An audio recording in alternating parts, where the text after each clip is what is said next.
राजा दशरथ ने अपने सब मित्र राजाओं को बुलाया था यज्ञ में कि हम पुत्रेष्टि यज्ञ करा रहे हैं।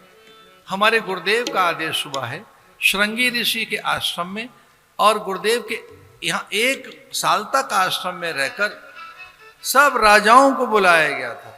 आओ हमारे यज्ञ में हमें आशीर्वाद दो, शुभकामनाएं दो, अपने अपने देवी देवताओं को मनाइए।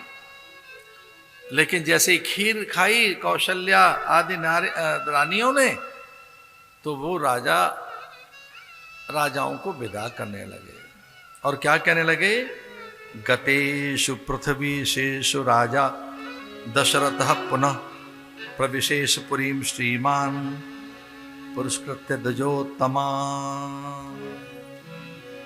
राजाओं को बड़े उपहार दिए, द्विजों को, ब्राह्मणों को, आचार्यों को, ऋषियों को, मुनियों को।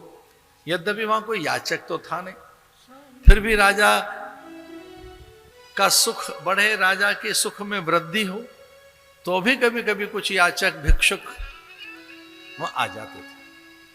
अयोध्या में भिखारी कोई था नहीं, लेकिन राजा को ही दान करना है तो फिर वहां के ब्राह्मण और चले आते उन्हें आशीर्वाद देने के लिए। और राजा ये बात जानता था कि यहाँ के जो ब्राह्मण हैं ये ब्राह्मण सामान्य नहीं है, ये सब देव हैं। ब्राह्मणों में जब वो झांक कर देखते उनके ब्रह्म तेज को, तब उन्हें लगता था कि श्री संपन्न ये सत्पुरुष हैं, श्री संयुक्त हैं, श्री इनकी आज्ञा में रहती है और वह श्री इनका अनुसरण करती है।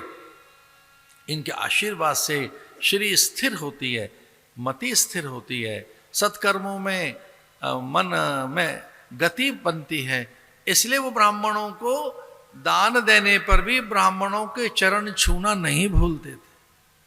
कितनी बड़ी बात है, ये याचक नहीं है, मेरी पुण्य वृद्धि के लिए आए हैं।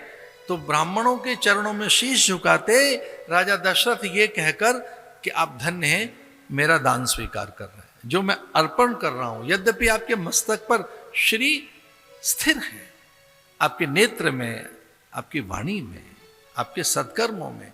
अरे ब्राह्मण देवताओं, मेरा आदर करने के लिए तो आप यहां आते हैं। अरे राजाओ जाओ, गतेषु पृथ्वीशेषु राजा दशरथ। पुनः सबको विदा करके राजा महलों में आए। और जब राजन महलों में आए तो वहाँ के अनुचरियों ने, दासियों ने, कुलमान्याओं ने, ब्राह्मण पत्नियों ने, विशेषकर गुरु पत्नी अरुंधति आदि ने आशीर्वाद दिए राजा को। वहाँ नृत्य होने लगे, मंगलाचरण होने लगा, मंगलोत्सव होने लगा। भगवान के अद्भुत पुंसवन संस्कार, सीमंतोनयन संस्कार, भगवान के सारे संस्कार गुरुदेव वशिष्ठ ने किए। और लीजिए अब ये चैत्र का महीना ही आ गया, अब तो 9वां महीना आ गया। पुंसवन हुआ और सीमंतोनयन, अरुंधति इत्यादि प्रतिदिन ही तो आती कि कैसा कौशल्या का आहार विहार हो, निद्रा ठीक हुई ना, स्वप्न कैसा आया, दोहद क्या है, उत्प्रेक्षाएं क्या है, आहार की रुचि क्या बन रही है। तो कौशल्या कहती कोई रुचि नहीं, मैं तो समाधि में रहती हूँ। कई सुमित्र इत्यादि आनंद आमोद विनोद प्रमोद में है, अत्यंत उल्लास है सर्वत्र, और ये सगर्भाएं तीनों आनंद में है, समाधि जैसे सुख में है। अब ये 9वां महीना आ गया है। राजा दशरथ प्रतिदिन अनुचरियों की ओर झांकती हैं। वो प्रसूता गृह में चली गई है।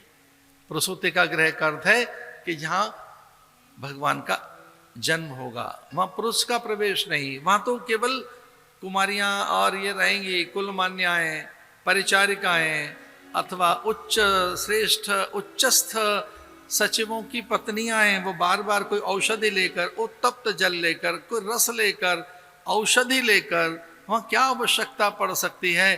प्रसूति का गृह से समाचार क्या आए, ये राजाओं की यहाँ की बात सुना रहे हैं। चैत्र का मास, योग लगन, गृह बार तिथि, सकल भय अनुकूल।